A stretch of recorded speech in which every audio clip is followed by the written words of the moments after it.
আপনার একটা চাকা যদি এই পাশে পরে স্লিপ করবো না? আপনারা বলবেন আগের সরকার খাইছে, পরের সরকার খাইছে, এগুলো কিচ্ছু শোনার সময় নাই। এক হাত, দুই হাত, একেবারে দুই হাত জায়গা নাই। পৃথিবীর মধ্যে আর কোনো দেশ এরকম আছে কিনা আমি জানি না, শুধুমাত্র বাংলাদেশে এটা সম্ভব। পৃথিবীর প্রত্যেকটা দেশে দিনের দিন রাস্তা আরো বড় হয়, বয়সের সাথে সাথে রাস্তা আরো বড় হয়। শুধুমাত্র বাংলাদেশ একটা দেশ যেটা মানচিত্রের বুকে আছে যে এখানে রাস্তা আরো ছোট হয়েছে। দেখেন দুই হাত রাস্তা, দুই হাত না আরো বেশি, আড়াই হাত রাস্তা জায়গায় খায় দিছে, জায়গায় খায় দিছে। এটা কোন সরকারের আমলে এই রাস্তার কাজ করছে আমি জানি না। এই সরকার এই সরকার আমার দেখায় লাভ নাই তো। আমি একজন পথচারী, আমি মোটরসাইকেলে যখন যাইতেছি, এই দিক দিয়ে যখন একটা বাস আসবো আমার সাইড দেওয়া লাগবে না? আমি সাইড দিলে যখন সামনের চাকাটা যাব আমার স্লিপ করার সম্ভাবনা আছে। আমার জীবনের নিরাপত্তা আপনি দিবেন? এই যে রাস্তার থেকে যে দুই হাত রাস্তা খায় দিলেন, আপনার এইখানে একটা সাদা দাগ, এইখানে একটা সাদা দাগ, আমি কেমনে বুঝবো যে কোনটা আসল কোনটা অরিজিনাল? আপনি রাস্তা খায় দিলেন কেন?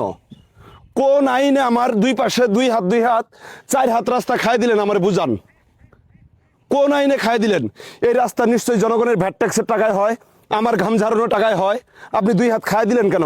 এখন এখন এই যে এদিক দিয়ে নিচে এইখানে 2.5 ইঞ্চি উঁচা, আমরা এই ভাই একটু দাঁড়ান তো, একটু দাঁড়ান, একটু দাঁড়ান, একটু দাঁড়ান ভাই, এদিকে আসেন আমি বুঝাই। এই যে এই রাস্তাটা আগে এই পর্যন্ত ছিল না ভাই, এই যে 3 হাত রাস্তা যে খায় দিল, এবং দেখেন এই নিচের এই জায়গা থেকে এটা 3 ইঞ্চি উঁচা না? আপনার একটা চাকা যদি এই পাশে পরে স্লিপ করবো না?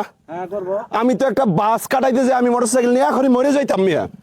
আমার জীবনের নিরাপত্তা রাষ্ট্র দিচ্ছে এটা কোন যুক্তিতে এই কাজটা হয়েছে যে 3 হাত রাস্তা খাই দিল? পৃথিবীতে আমি বলি, পৃথিবীতে আর কোন রাষ্ট্র আছে কিনা আমি জানি না, শুধুমাত্র বাংলাদেশের রাস্তা আরো দিন দিন ছোট হয়েছে। আপনার কাছে কি মনে হয় এই রাস্তা বিপজ্জনক না? বিপজ্জনক না? এটার জন্য কে দায়ী? আমরা না রাষ্ট্র? রাষ্ট্র না? নিশ্চয়ই কেউ না কেউ টাকা খায় এটা করছে, যে রাস্তা 5 হাত কমাইলে তো টাকা পাচ্ছে, এখানে টাকা পাচ্ছে না, ডালাই আরো দিলে টাকা বেশি লাগতো না? ভাই এটার জন্য কে দায়ী? কোন এটার জন্য যাই হয়েছে মনে করেন যে রাস্তার কন্ট্রাক্টর যারা আছে, সরকার যারা আছে, চেয়ারম্যান মেম্বারে টাকা খাইছে। এটা দেখেন আমি আরেকটু, চাচা একটু দাঁড়ান, একটু দাঁড়ান। রাস্তার পাশে রাস্তাটা আগে রাস্তা ছিল যতটুকু, আপনি একটু দেখেন ও পাশে আগে যতটুকু রাস্তা ছিল 3 হাত রাস্তা নাই, ঢালাই নাই।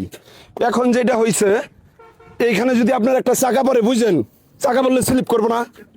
স্লিপ করবো না? এই বিপদের দায় কে নিব? সরকার। এই 4 হাত রাস্তা গেল কই? এটা এখন যে নতুন করে ঢালাই হইলো, এটা 4 হাত রাস্তা গেল কই? এটা খায় দিল কে? পৃথিবীতে এরকম আরো দেশ আছে যে রাস্তা ছোট হয়, রাস্তা দিনের দিন বড় হওয়ার কথা, রাস্তা বড় হওয়ার কথা। এখানে রাস্তা 4 হাত ছোট হইলো, এটা মানে এটা দেখার কি কেউ নাই? পৃথিবীতে দেখার কেউ নাই? আমি এত কিছুই বুঝি না, আমি একজন সাধারণ জনগণ হিসেবে আমি এই রাস্তায় চলাফেরা করি, এই হিসেবে এটা আমার জানার অধিকার আছে। এই 5-6 হাত রাস্তা কে খায় দিল? আপনারা বলবেন আগের সরকার খাইছে, পরের সরকার খাইছে, এগুলো কিচ্ছু শোনার সময় নাই। আমাকে জবাব দিতে হবে এই রাস্তার টাকা কে খাইছে। এটা আমার ঘাম ঝাড়ানো টাকা, আমার ভ্যাট ট্যাক্সের টাকা, এটার জবাব দেওয়া লাগবে। ভিডিওটা প্রচুর পরিমাণে শেয়ার দেন। বাংলাদেশের এমন কোনো মানুষের সামনে এই ভিডিও যাক যে কিনা এই রাস্তার 5 হাত জায়গা কোন জায়গায় গেলে এটার জবাব দিবে। এটার জবাব দিতে হবে, নাহলে একটারও চামড়া থাকবো না এই দেশের, বলে দিলাম।